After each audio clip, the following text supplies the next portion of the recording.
Silakan duduk. Haleluya. Ya, silakan makan tapi jangan ngobrol ya Bapak Ibu ya. Fokus saja ke depan, kalau perlu duduknya di depan supaya bisa mengikuti pendalaman ini dan juga nanti bisa menjawab pertanyaan, dapat hadiah. Luar biasa ya. Saya sapa dulu Bapak Ibu semua. Shalom Bapak Ibu. Shalom, puji Tuhan. Hari ini kita akan pendalaman Alkitab yang ke-7. Ya, yang keberapa Bapak Ibu? Ke-7, dan judulnya adalah Baptisan Selam. Judul pendalaman Alkitab adalah Baptisan Selam. Apa Bapak Ibu? Baptisan Selam.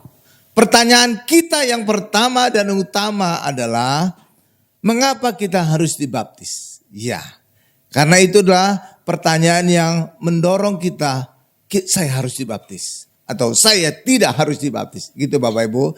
Jadi lewat pertanyaan ini kita bisa yakin, kita bisa mantap bahwa saya harus dibaptis. Coba kita lihat Markus 16 ayat 15 sampai dengan 16. Ya, coba kita lihat Markus 16 ayat 15 sampai 16, ini saya bacakan. Lalu ia ini siapa? Tuhan Yesus berkata kepada mereka. Ya, berkata kepada siapa nih? Mereka ini murid-murid, pergilah ke seluruh dunia, beritakanlah Injil kepada segala makhluk. Ayat 16, siapa yang percaya dan dibaptis akan diselamatkan, tetapi siapa yang tidak percaya akan dihukum. Jadi orang harus percaya Yesus, tetapi tidak cukup percaya, tapi juga harus dibaptis. Dan ketika itu kita lakukan, maka kita tidak akan dihukum. Amin Bapak Ibu.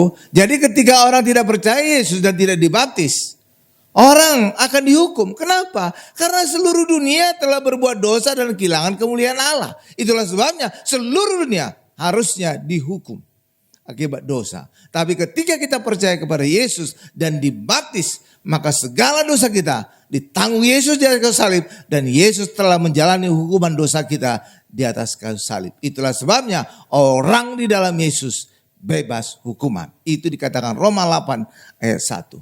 Tapi tidak cukup harus percaya, kita juga harus dibaptis. Amin Bapak Ibu. Kenapa kita harus dibaptis Bapak Ibu? Karena lewat kita dibaptis, kita menjadi anak-anak Allah.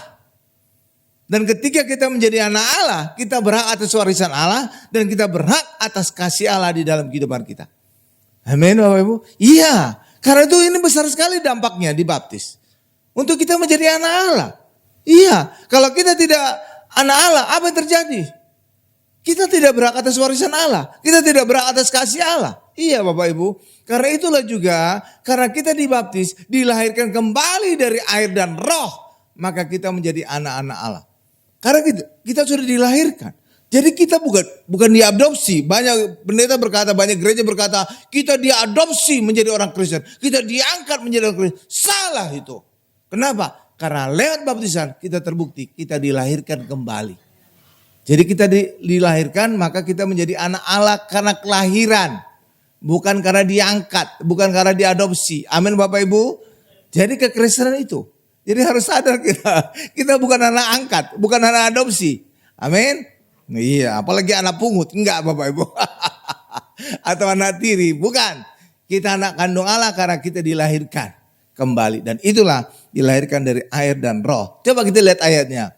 Yohanes 3 ayat 3, lalu loncat ayat 5 sampai dengan 6. Haleluya. Itulah sebabnya baptisan ini penting Bapak Ibu.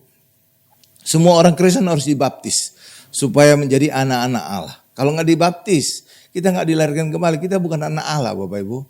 Iya, ya, luar biasa ya. Nih saya bacakan Yohanes 3 ayat 3, lalu loncat ayat 5 dan 6. Jawab Yesus, aku berkata kepadamu, sesungguhnya jika seseorang tidak dilahirkan kembali, tuh dilahirkan kembali kan, Yesus minta kita kan, ia tidak dapat melihat kerajaan Allah. Aku berkata kepadamu, sesungguhnya jika seorang tidak dilahirkan dari air dan roh, ia tidak dapat masuk ke dalam kerajaan Allah. Apa yang dilahirkan dari daging adalah daging, dan apa yang dilahirkan dari roh adalah roh.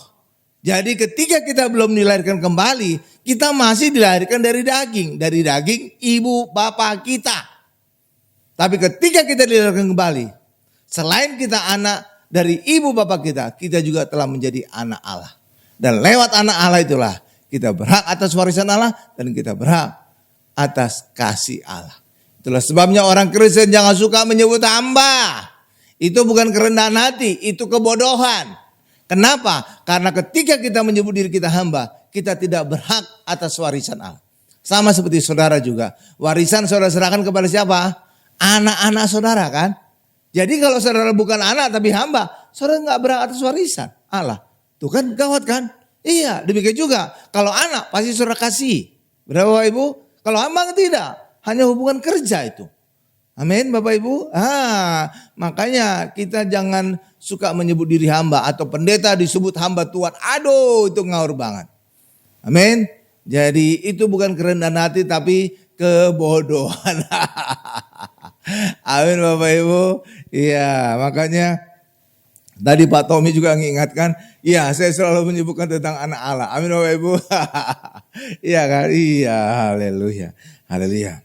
Jadi orang dilahirkan kembali dari air dan roh supaya kita menjadi anak-anak Allah. Sama juga dengan Tuhan Yesus. Tuhan Yesus bukan karena hubungan suami istri Yusuf dan Maria, tapi Tuhan Yesus dikandung dari Roh Kudus. Karena itulah Tuhan Yesus disebut juga anak Allah karena dikandung dari Roh Kudus. Hal yang sama juga dengan kita dilahirkan dari roh, maka kita disebut juga anak-anak Allah. Paham Bapak Ibu? Tuh, makanya kita harus dilahirkan kembali dari air dan roh supaya kita menjadi anak Allah. Kalau tidak, kita masih keturunan kedagingan dari orang tua kita. Haleluya Bapak Ibu. Iya. Iya. Nah, baptisan juga harus didahului dengan pertobatan. Harus bertobat dulu. Ya Bapak Ibu. Iya, coba kita lihat Markus 1 ayat 4. Haleluya, haleluya. Markus 1 ayat 4. Markus 1 ayat 4 bahwa baptisan harus didahului dengan pertobatan. Itulah sebabnya anak kecil tidak boleh dibaptis karena anak kecil belum mengenal dosa dan yang kedua belum mengenal pertobatan.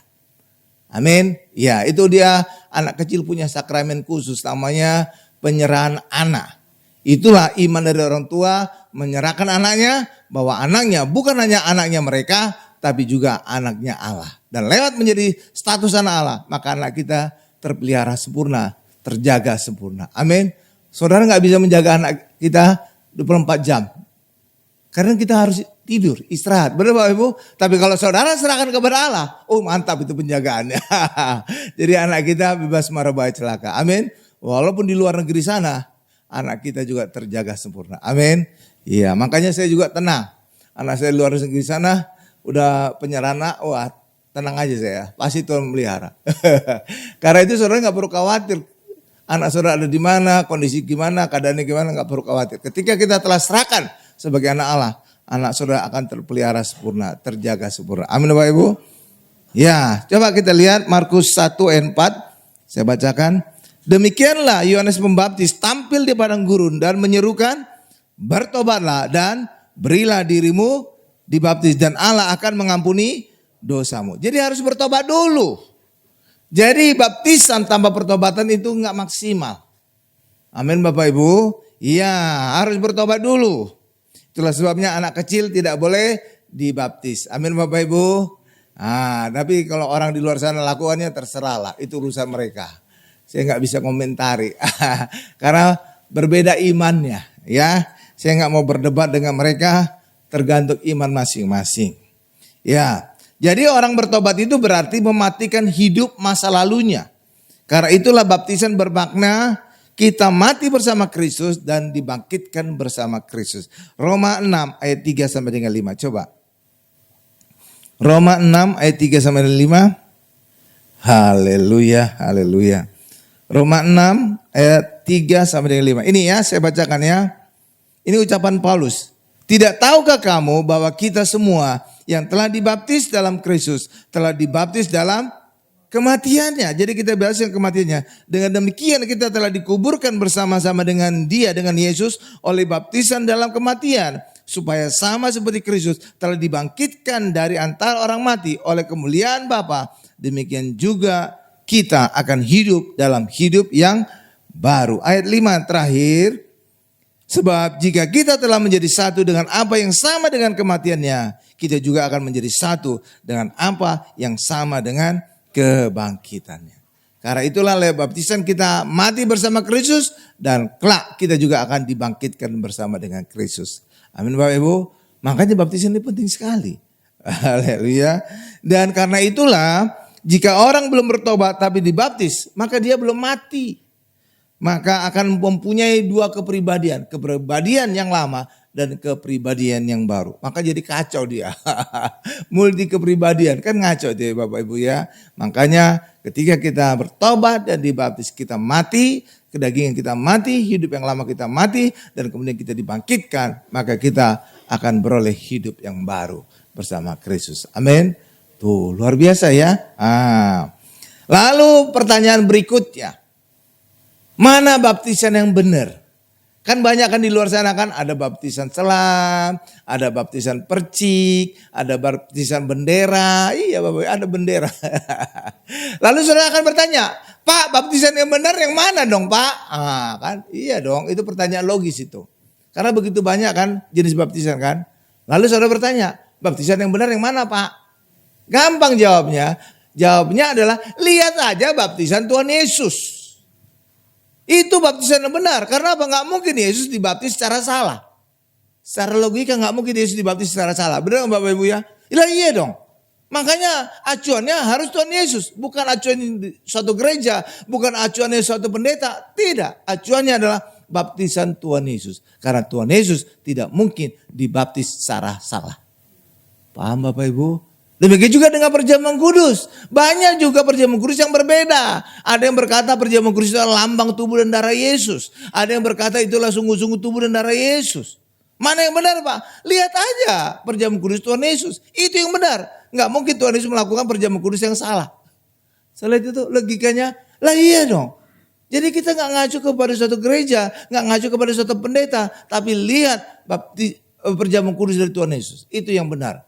Karena itulah, mari acuannya Tuhan Yesus. Tuhan Yesus telah memberikan kita contoh baptisan yang benar. Tuhan Yesus juga telah memberikan contoh perjamuan kudus yang benar. Ikuti apa dilakukan Tuhan Yesus. Karena Tuhan Yesus tidak mungkin salah. Paham Bapak Ibu? Iya. Nah coba kita lihat baptisan Tuhan Yesus ya. Ini luar biasa. Matius 28 ayat 19. Matius 28 ayat 19. Ini di depan sudah ada. Saya bacakan. Karena itu pergilah, jadikanlah semua bangsa, ini ucapan Tuhan Yesus ya. Karena itu pergilah, jadikanlah semua bangsa murid Yesus dan baptislah mereka dalam nama Bapa dan Anak dan Roh Kudus. Tritunggal Allah disebutkan. Jadi baptisan yang benar sesuai dengan baptisan Tuhan Yesus harus Tritunggal Allah disebutkan dalam nama Bapa, Anak dan Roh Kudus. Dan karena Tritunggal Allah disebutkan, maka tidak ada baptisan Roh Kudus yang terpisah. Itu sesat, itu salah. Kita harus mengikuti apa yang Tuhan Yesus katakan. Bukan bisa-bisanya pendeta, bukan bisa-bisanya gereja. Amin Bapak Ibu? Iya dong. Iya, jadi kalau baptisan Roh Kudus terpisah, artinya apa? Tidak lagi dalam nama Tritunggal Allah. Kan ngaco. Padahal Tuhan Yesus telah mengajarkan, baptislah mereka dalam nama Bapa, Anak dan Roh Kudus. Kalau baptis cuma Roh Kudus, ya salah. Soal itu makanya standar kita Tuhan Yesus. Amin. Jadi bukan mengacu kepada suatu gereja, bukan mengacu kepada suatu pendeta, seorang pendeta, tapi mengaculah kepada Tuhan Yesus. Itulah baptisan yang benar. Amin Bapak Ibu.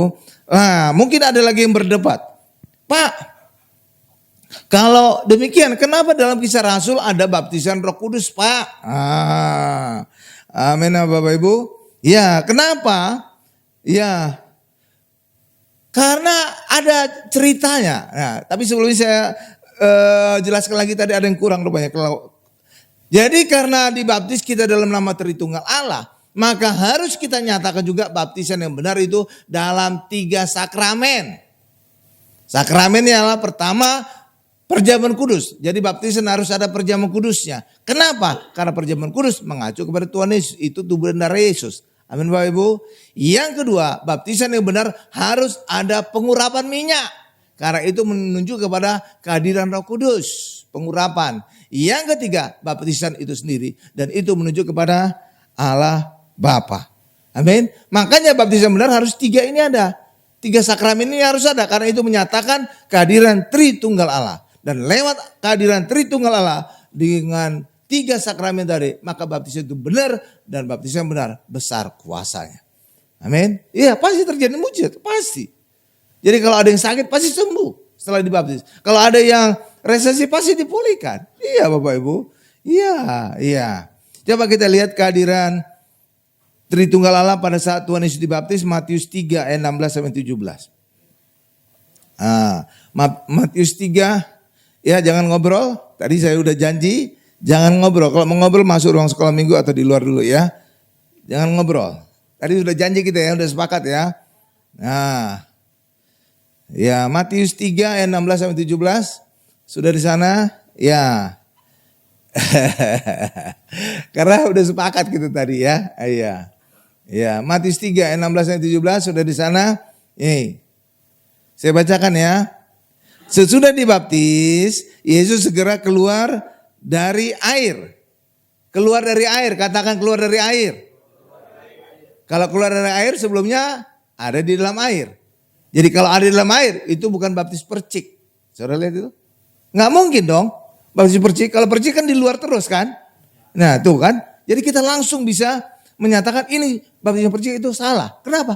Karena Yesus keluar dari air. Nggak mungkin baptis percik itu. Oke lanjut. Jadi bukan kata saya, kata ayat itu. Kita harus mengacu kepada ayat. Kalau kita mengacu kepada ayat, kuat kita. Pernyataannya mereka salah. Ini ayat berkata demikian. Gitu aja ngomongnya. Benar Bapak Ibu? Gak perlu berdebat saudara. Karena pasti imannya beda-beda. Ngacu kepada ayat. Lanjut lagi. Dan pada waktu itu juga langit terbuka. Dan ia melihat Roh Allah seperti burung merpati turun ke atasnya. Ayat 17. Lalu terdengarlah suara dari surga yang mengatakan, inilah anakku yang kukasih, kepadanya lah aku berkenan. Saudara lihat itu? Ya, haleluya. Ya, terdengar pertama kelihatan Roh Kudus dalam wujud burung merpati. Jadi kehadiran Roh Kudus ada, terlihat. Oke, yang kedua, terdengar suara dari surga yang berkata, inilah anakku yang kukasih, kepadanya lah aku berkenan. Kehadiran Allah Bapa juga terlihat lewat adanya suara dari surga berkata, inilah anakku yang kukasih, kepadanya Allah berkenan. Yang dibaptis adalah Tuhan Yesus. Jadi Tritunggal Allah hadir saat Tuhan Yesus dibaptis. Tuh lihat tuh. Itu ada bukti ayat. Makanya aneh kalau seandainya ada baptisan tidak menghadirkan 3 Tritunggal Allah. Tidak menghadirkan juga 3 sakramen. Tuh. Jadi kuat dasar kita. Berdasarkan ayat. Amin Bapak Ibu. Tuh. Jadi mereka yang berkata nggak ada sakramen minyak urapan dan perjamuan kudus. Ya baca lagi ayat lah. Belajar lagi lah. Amin Bapak Ibu. Ya belajar lagi pendeta-pendeta ya. Lihat ayat, acuannya ayat, bukan kepintaran kita. Bukan keputusan gereja. Ya, bukan keputusan ketua sinode. Keputusan ayat. Itu acuan utama kita. Kebenaran kita harus ayat. Amin Bapak Ibu. Ya, supaya saudara tidak diombang-ambingkan. Lalu terdengar tadi suara dari surga yang mengatakan, inilah anakku yang kukasih, kepadanya lah aku berkenan. Jadi walaupun Yesus anak Allah, lewat baptisan itu Allah jelas berkata, inilah anakku. Jadi lewat baptisan kita juga akan disebut kita anak Allah. Amin. Kenapa? Karena kita dilahirkan kembali. Jadi kita anak Allah bukan diadopsi, bukan diangkat, bukan dipungut, tapi dilahirkan. Jadi mantap banget. Amin Bapak Ibu. Makanya lewat baptisan terdengar suara, inilah anakku. Amin Bapak Ibu. Jadi Allah menganggap kita jadi anak. Bukan hanya anak, dilanjutkan lagi. Ya, yang kukasih. Tuh, kita jadi dikasih Allah. Kepadanya lah aku berkenan. Jadi ketika kita dibaptis, selain kita menjadi anak Allah, kita juga dikasih. Yang ketiga adalah kita berkenan kepada Allah. Amin. Makanya hendaklah setiap orang harus dibaptis. Mungkin ada yang bertanya berikutnya, Pak, saya dulu sudah dibaptis, Pak. Apakah saya harus dibaptis ulang, Pak? Kalau ada yang bertanya demikian, saudara harus yakinkan baptisan saudara sudah benar dengan kehadiran Allah Tritunggal. Saudara juga harus diyakinkan pendeta saudara sudah benar tidak? Amin Bapak Ibu. Kalau tidak, saudara nggak apa-apa dibaptis ulang. Nggak apa-apa. Iya, supaya baptisan kita benar-benar sesuai dengan Alkitab. Tritunggal Allah. Amin. Demikian juga pendetanya benar, pendeta yang benar. Haleluya Bapak Ibu. Iya. Jadi nggak apa-apa. Walaupun di Alkitab ada dikatakan satu baptisan. Kalau satu baptisannya benar. Amin Bapak Ibu. Sama juga kita naik kelas itu setiap tahun. Naik kelas. Setiap tahun naik kelas 1 tahun. Benar? Tapi ada kondisi khusus. Kalau dia bodoh, kalau dia tidak ngerti, gagal, maka dia tinggal kelas. Dia ngulang lagi. Jadi ulang itu ya biasa-biasa aja. Kalau dia gagal, ya biasa. Kalau dia salah, ya ngulang. Amin Bapak Ibu. Iya, kuliah juga gitu. Ngulang itu biasa, hair namanya. Seringkali sebutnya hair. Nggak apa-apa. Amin Bapak Ibu. Haleluya. Iya, jadi karena itulah harusnya baptisan cuma satu. Tapi kalau seandainya saudara tidak yakin baptisan saudara sebelumnya, tidak apa-apa saudara dibaptis ulang kembali. Amin Bapak Ibu. Amin. Karena supaya benar. Karena baptisan itu penting sekali. Karena itu membuat kita lahir kembali dari air dan roh supaya menjadi anak Allah. Yang kedua, agar kita dikasihi Allah. Yang ketiga, agar kita berkenan kepada Allah. Tuh kan, mantap banget kan. Kalau saudara nggak dibaptis, saudara nggak dapatkan demikian. Kita tidak menjadi anak Allah. Kita tidak akan menjadi orang yang dikasihi. Kita tidak menjadi orang yang berkenan kepada Allah. Kan gawat. Makanya penting sekali baptisan. Amin Bapak Ibu. Haleluya. Ya, jadi karena itulah mari kita juga melihat bahwa baptisan itu harus diselamkan. Karena Tuhan Yesus juga dibaptis selam, bukan dipercik. Amin Bapak Ibu. Nah karena itulah berdasarkan bahasa aslinya juga baptiso dalam bahasa Yunani artinya dicelupkan atau dipermandikan atau dimatikan gitu Bapak Ibu ya. Ya oke ya. Jadi tidak ada baptis percik ya. Ya haleluya. Jadi tidak ada baptisan Roh Kudus terpisah ya. Karena kita dibaptis dalam nama Tritunggal Allah, dalam nama Bapa, Anak dan Roh Kudus. Amin Bapak Ibu.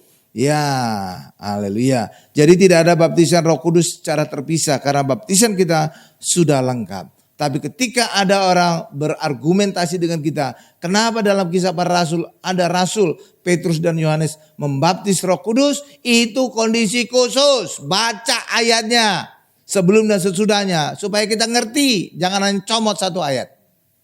Ya, Bapak Ibu ya. Ya. Jadi standar kebenaran kita Alkitab, bukan pendeta saudara, bukan gereja saudara, bukan ketua sinode saudara. Karena manusia bisa salah, tapi firman Tuhan tidak. Makanya standar kebenaran orang Kristen harus Alkitab. Amin Bapak Ibu, amin. Supaya saudara tidak terombang-ambingkan oleh angin-angin pengajaran. Bisa orang Kristen terombang-ambingkan ketika mengacu kepada pendeta. Kok pendeta A berkata demikian? Kok pendeta B berkata demikian? Pendeta C berkata demikian? Bingung saya. Yang mana yang benar? Benar kan Bapak Ibu ya? Karena banyak angin pengajaran di luar sana. Acuannya Alkitab, mantap itu.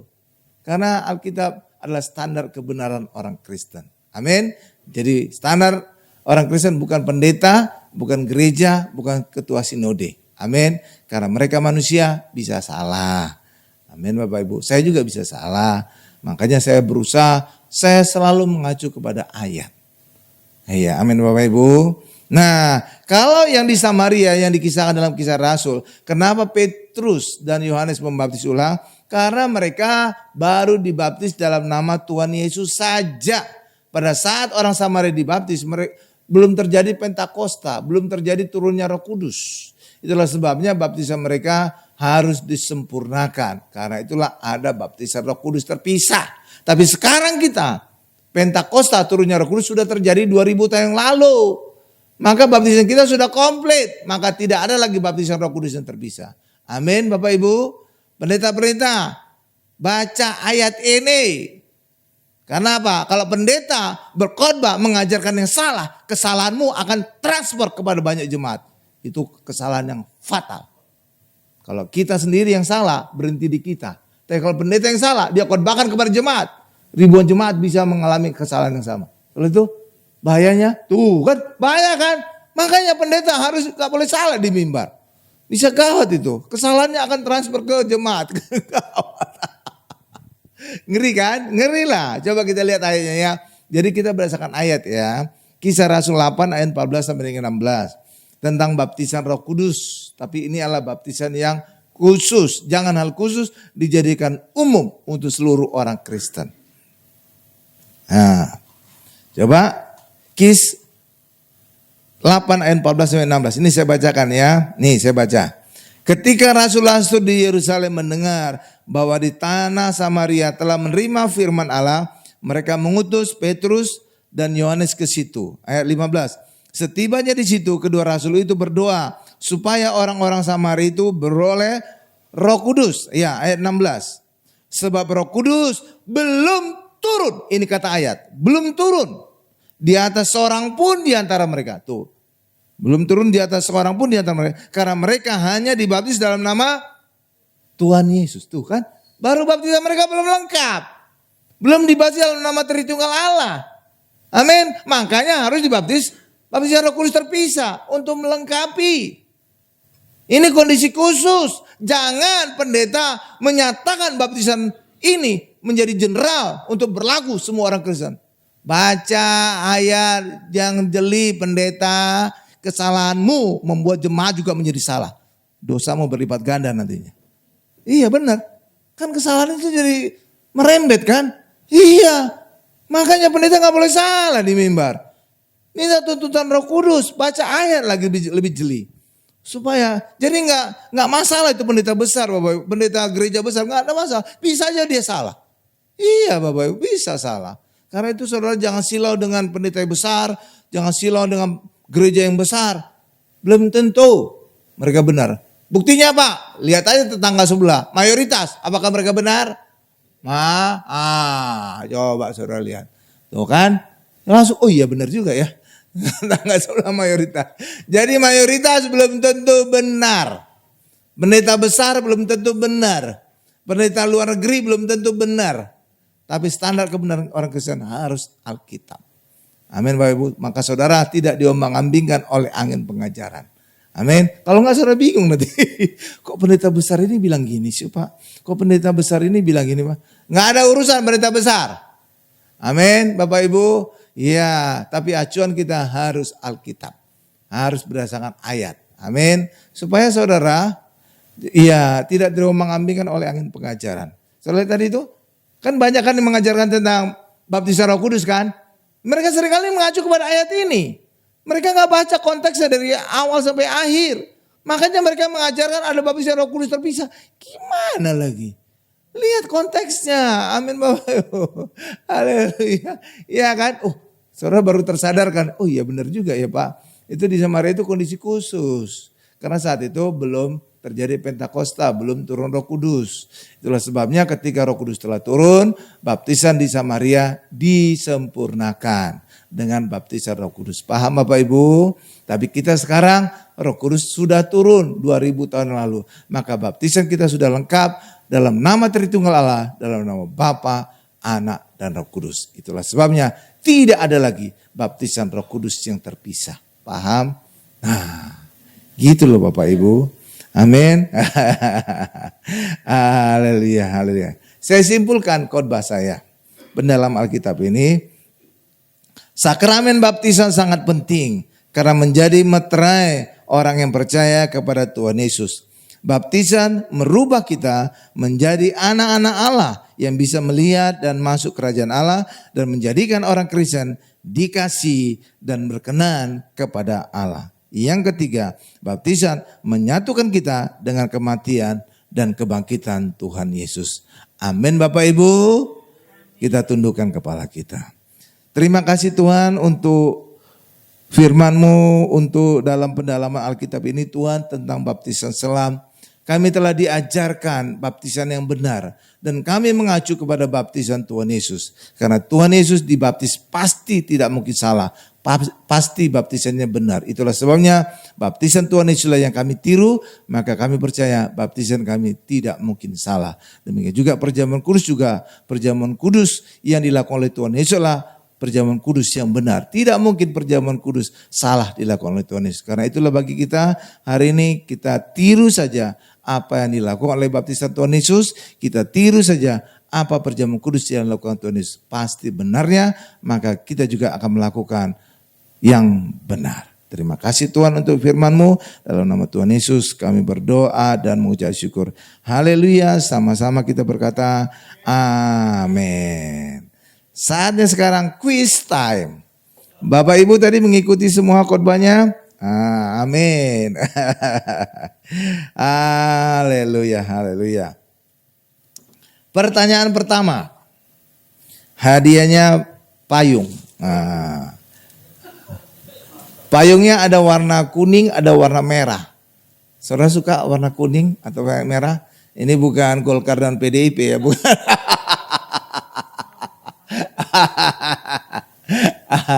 Pertanyaan pertama. Mengapa orang harus dibaptis? Apa pentingnya baptisan? Siapa yang mau tahu? Angkat tangan, nanti mic-nya dikasih Pak Karel. Ya. Ya, Pak siapa namanya Pak? Yandi Wijaya. Yandi Wijaya. Ya, silakan Pak Yandi. Perlunya dibaptis Ya. supaya kita mendapatkan keselamatan dari Tuhan. Ya. Karena Tuhan sudah berkata di dalam firman Tuhan, kitab Yohanes 3 ayat 3 itu dikatakan kamu harus dilahirkan kembali. Ya. Jadi kita harus dibaptis. Itulah supaya kita jadi anak-anak Tuhan yang Tuhan kasihi dan kita berkenan. Amin. Ya nggak benar lah. Jadi sebenarnya itu bisa dua ya acuannya. Pertama Markus 16 bahwa orang harus percaya dan dibaptis supaya kita tidak dihukum, itu satu. Yang kedua Yohanes 3 ayat 3 dan 5, 6 dikatakan bahwa kita harus dilahirkan kembali supaya kita menjadi anak Allah, supaya kita bisa melihat dan masuk kerajaan Allah. Amin Bapak Ibu. Karena kalau kita belum dibaptis, kita masih anak kedagingan dari orang tua kita. Tapi ketika kita dibaptis, kita juga menjadi anak Allah karena dilahirkan dari roh. Amin. Seperti juga Tuhan Yesus dikandung dari roh menjadi anak Allah, dan kita juga hal yang sama. Ketika kita dilahirkan dari roh, kita juga menjadi anak Allah. Amin. Dan ketika kita menjadi anak Allah, kita juga dikasih dan berkenan kepada Allah. Amin. Nah itulah kira-kira lengkap. Ya silakan payung berpindah. Bapak mau yang merah atau kuning? Oh ya, oke.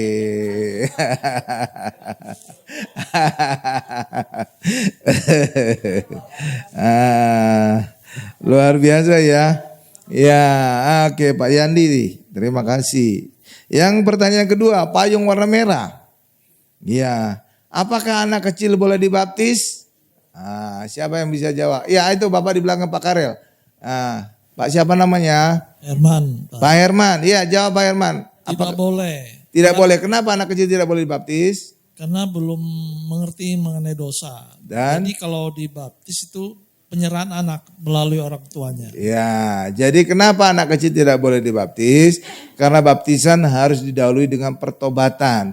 Dan pertobatan harus juga mengenal dosa. Itu satu. Kalau anak kecil itu ada sakramen khusus namanya penyerahan anak. Iman orang tuanya yang membawa anaknya ke hadapan Tuhan. Dan anak itu bukan aja menjadi anak mereka, tapi juga anak dari Allah, dan Allah akan memelihara anak itu dan menjaga, melindunginya. Amin, Bapak Ibu. Ya, payung merah berpindah kepada Pak Herman. Ya boleh, silakan maju ke depan Pak Herman.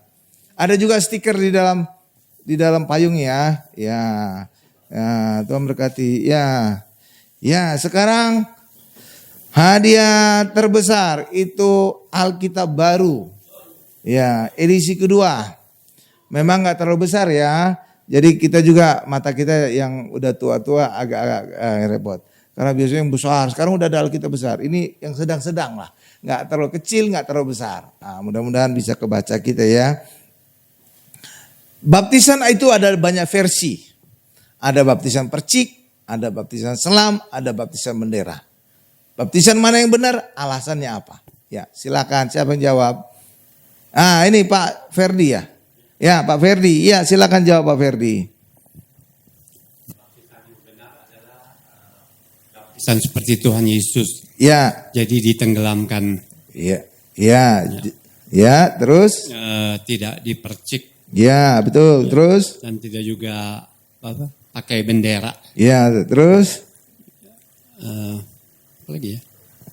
Dibaptis dalam nama Tritunggal Allah. Ya, dibaptis, kehadiran. Jadi iya. Di dalam nama Bapa, Putra, dan Roh Iya, iya. Jadi baptisan yang benar itu meniru baptisan Tuhan Yesus. Ya, baptisan Tuhan Yesus itu dalam nama Bapa, Anak dan Roh Kudus. Ya, jadi harus ada disebutkan kehadiran Tritunggal Allah. Dan kehadiran Tritunggal Allah itu juga bisa dinyatakan dengan 3 sakramen. Perjamuan kudus menunjukkan kehadiran Tuhan Yesus, minyak urapan menunjukkan kehadiran Roh Kudus, dan juga baptisan itu sendiri menunjukkan kehadiran Allah Bapa.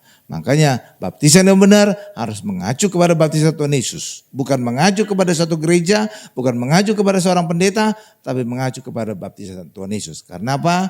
Tuhan Yesus tidak mungkin salah dibaptis. Logikanya aja benar gak Bapak Ibu ya? Lah iya dong, mana mungkin Tuhan Yesus salah dibaptis? Iya, makanya tirulah Tuhan Yesus. Ya, amin Bapak Ibu. Nah, Tuhan Yesus menunjukkan kehadiran Tritunggal Allah ya. Tuhan Yesus sendiri yang dibaptis, Roh Kudus dalam bentuk burung merpati, dan kehadiran Allah Bapa dalam bentuk suara yang berkata, inilah anakku yang kukasihi, kepadanya aku berkenan. Amin Bapak Ibu. Ya benar Pak Ferdi, Alkitab berpindah tangan kepada Pak Ferdi. Haleluya. Bapak sudah punya Alkitab? Ada, ya terserah ini Alkitab mau baca sendiri atau dikasih ke orang. Ini ada stikernya juga Pak. Ya Tuhan berkati Pak. Ya luar biasa ya Bapak Ibu ya. Haleluya, haleluya, haleluya. Ya sudah habis 3 pertanyaan. Haleluya. Jadi minggu depan sama ya ada pendalaman Alkitab lagi. Judulnya apa ya Bu ya? Pernikahan. Jadi saudara, ya ini pernikahan yang sesuai dengan Alkitab. Jadi besok minggu depan temanya adalah tentang perkawinan menurut kekristenan. Jadi bisa hadir ya. Nanti juga ada pertanyaan, nanti bisa dapat hadiah. Amin Bapak Ibu. Ajak teman-temannya kalau perlu ya. Jangan datang sendiri. Jangan kelihatan kita jomblo. Tapi kita bisa bawa teman atau keluarga ya. Iya dong. Iya, tunjukkan bahwa kita tidak jomblo. Haleluya. Amin Bapak Ibu. Amin. Ya. Oh ya, mudah-mudahan saya bisa jawab. Saya nggak bisa jawab semua karena apa? Saya sadar otak saya kecil. Allah itu maha besar. Jadi jangan orang sok-sok jago pendeta ya. Pendeta jangan sok jago bisa menjawab semua pertanyaan. Kalau saudara sok jago, saudara itu mengecilkan Allah. Allah itu maha besar. Banyak hal yang kita tidak ngerti. Amin. Ya. Tapi hari ini saya buka. Saya nanti kalau nggak bisa, saya terus terang bilang nggak bisa. Ya, mudah-mudahan saya bisa jawab. Ya, silakan Pak. Berdasarkan konteks ayat ini ya, pendalaman tadi ya. Ya. Kalau di luar saya nggak mau jawab. Ya, lanjut, Pak. Kisah para Rasul. Kok suaranya putus-putus. Ya, ya. Ya. Kisah para Rasul 2 ayat 38. Ya, bunyinya apa Pak? Bunyinya jawab Petrus kepada mereka, bertobatlah dan hendaklah kamu masing-masing memberi dirimu dibaptis dalam nama Yesus. Itu Pak pertanyaan saya Pak. Ya, terus? Bapak mengatakan di kitab Matius 28 ayat 19 itu harus Tritunggal di dalam nama Bapa. Itu Tuhan Yesus hendaklah pergi menginjil. Tapi Petrus mengatakan di dalam nama Yesus. Itu apa perbedaannya Pak? Ya, jadi kadang-kadang kita lihat konteksnya dulu. Pada saat itu udah terjadi Pentakosta belum? Kayaknya. Enggak, Pentakosta ayat 2, Kis 2. Kis 2. Saya hafal Pak, tenang aja Pak. Kis 2. Makanya itu tadi saya tanya, ya oke. Jadi gini ya. Jadi harusnya memang harus dalam nama Tritunggal Allah. Tapi seringkali murid-murid, ya khususnya Petrus, ya belum terlalu dalam sekali mengerti firman Tuhan. Ya benar Pak. Yang paling dalam itu mengerti firman Tuhan itu sebenarnya Rasul Paulus. Makanya kalau saudara lihat di Alkitab Perjanjian Baru, paling banyak tulisan Rasul Paulus. 2/3 kitab di Perjanjian Baru itu tulisan Rasul Paulus. Sedangkan murid-murid yang lain itu banyakkan tentang kesaksian mereka selama bersama dengan Tuhan Yesus. Jadi cenderung bukan analisa firman, tetapi kesaksian firman. Banyakan demikian. Karena apa? Mereka itu bukan ahli. Iya, mereka itu nelayan. Bukan ahli Alkitab mereka ya. Makanya juga waktu mereka disidangkan, Yohanes dan Petrus, imam-imam dan ahli-ahli Taurat itu menganggap remeh mereka. Mereka itu tidak terdidik. Gitu kan? Iya, ada ayatnya. Mereka tidak terdidik. Tapi mereka nggak bisa ngomong. Kenapa? Ada kuasa mujizat dalam pelayanan rasul-rasul. Nah, ya demikian. Makanya kita harus minta tuntunan Roh Kudus untuk mengerti ucapan para rasul yang lain. Karena bisa aja mereka belum terlalu dalam. Makanya kita perlu Alkitab itu juga kita jeli membacanya. Amin. Ya, jadi nggak semuanya itu baik atau benar di Alkitab. Benar. Ya, kita harus jeli. Contohnya seperti apa? Murid-murid juga berlomba untuk yang menjadi terbesar. Itu kan kurang bagus kan sikap murid-murid kan. Demikian juga murid-murid juga banyak kali tidak percaya. Sehingga Tuhan Yesus menegur mereka, kalau kamu punya iman sebesar biji sawi. Artinya apa? Mereka itu nggak punya iman. Biji sawi itu kecil sekali. Itu seperti sindiran Tuhan Yesus, murid-murid itu nggak punya iman. Jadi banyak kali seperti juga sikap di Alkitab juga ada juga yang tidak benar ditampilkan di Alkitab. Contohnya sikap Yudas Iskariot. Padahal dia murid Tuhan Yesus loh. Saudara perlu tahu, Yudas Iskariot itulah murid yang paling dipercaya Yesus. Kok tahu Pak? Karena dia jadi bendahara. Kalau saudara memilih bendahara, itu orang yang saudara percaya atau tidak?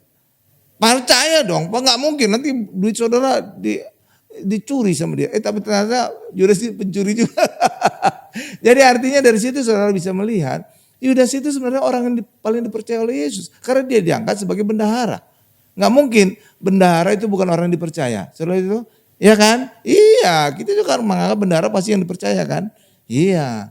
Jadi tapi itulah ironisnya. Justru orang yang paling dipercaya jadi pengkhianat Tuhan Yesus. Karena apa? Dia diperbudak oleh uang. Itulah sebabnya ayat juga berkata, cinta uang adalah akar dari segala kejahatan. Jadi Yudas Iskariot itu cinta uang dia.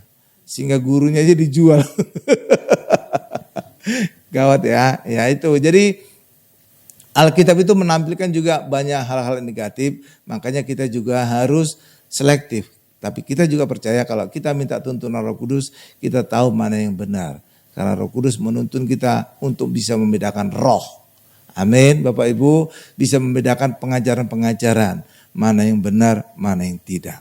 Amin. Jadi tidak semua nama dia kitab itu nama orang benar. Amin. Yudas Iskariot itu kan ya nama orang yang kurang benar ya Bapak Ibu ya. Oke, ya. Udah? Ada lagi yang bertanya? Ya, kira-kira itulah saya bisa ngejawabnya. Ya, oke. Udah. Ya, mudah-mudahan udah ya. Nggak ada lagi pertanyaan. Karena apa? Saya tahu saya nggak bisa mengerti semua tentang firman Tuhan. Amin Bapak Ibu. Jadi jangan saudara berharap pendeta bisa menjawab semua. Itu kalau ada pendeta yang sok-sokan bisa menjawab semua pertanyaan jemaat, itu pendeta yang sombong, tidak tahu diri. Itu dia itu mengecilkan Allah sebesar otaknya dia. Sehingga dia berkata, aku bisa mengerti semuanya. Saudara bisa bertanya apa aja, aku bisa menjawab. Itu kurang ajar. Amin Bapak Ibu. Itu sama dengan mengecilkan Allah. Kita harus sadar bahwa Allah itu maha besar, otak kita kecil, sehingga banyak hal yang juga kita tidak mengerti. Amin. Amin Bapak Ibu. Makanya jangan pendeta ada sok tahu ya. Ya dong, kalau pendeta bisa menjawab semua pertanyaan, artinya apa? Allah itu bukan maha besar, tapi sebesar otaknya dia. Benar nggak Bapak Ibu ya? Lah iya dong. Karena itulah kita harus sadar Allah itu maha besar, sehingga banyak hal juga yang pendeta tidak mengerti tentang Allah. Karena Allah itu maha besar, otak kita kecil. Paham ya? Logikanya kan? Lah iya dong. Karena itulah saya sadar diri, saya nggak berani membuka pertanyaan terbuka untuk jemaat. Bertanya apa saja, saya bisa menjawab. Oh itu kurang ajar. Paham ya? Paham ya? Iya, karena saya sadar diri, saya pendeta juga banyak hal yang saya tidak mengerti tentang Allah dan Tuhan Yesus. Amin. Sudah? Kita tundukkan kepala kita berdoa. Terima kasih Tuhan untuk pendalaman Alkitab yang ketujuh ini tentang baptisan selam. Hari ini kami belajar banyak hal. Kami hari ini mengerti baptisan yang benar adalah baptisan yang ditujukan oleh Tuhan Yesus. Tuhan Yesus dibaptis tidak mungkin salah. Itulah sebabnya kami mengikuti saja baptisan Tuhan Yesus. Pasti baptisan yang kami lakukan baptisan yang benar. Demikian juga perjamuan kudus. Perjamuan kudus Yesus adalah perjamuan kudus yang benar. Maka kami juga mengikuti perjamuan kudus yang dilakukan oleh Tuhan Yesus. Terima kasih Tuhan untuk firman-Mu. Dalam nama Tuhan Yesus kami berdoa dan mengucap syukur. Haleluya, sama-sama berkata amin.